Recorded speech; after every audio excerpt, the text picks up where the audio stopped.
Mga kapuso, buhay na buhay po ang bayanihan sa pagtulong ng ilang estudyante para sa mga bakwit mula sa Marawi. Samantalang sa lungsod naman ng Iligan, dumating ng mahigit 20 karagdagang armored vehicle na panlaban ng militar sa grupong Maute. Nakatutok si Maki Pulido.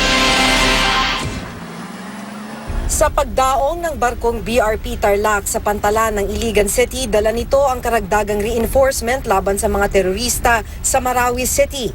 Isa-isang binaba mula sa barko ang mahigit 20 armored vehicle mula sa Armored Division.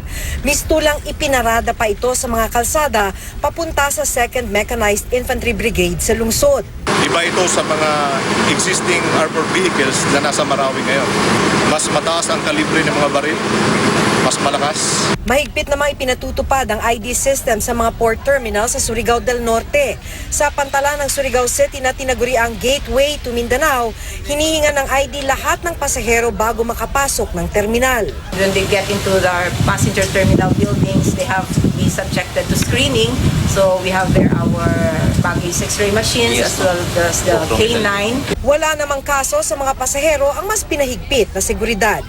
Bayanihan naman ang namayani sa Coronadal City sa South Cotabato kung saan nagvo-volunteer ang ilang estudyante para makapag-repack ng mga relief goods para sa mga bakwet mula sa Marawi City. First day namin.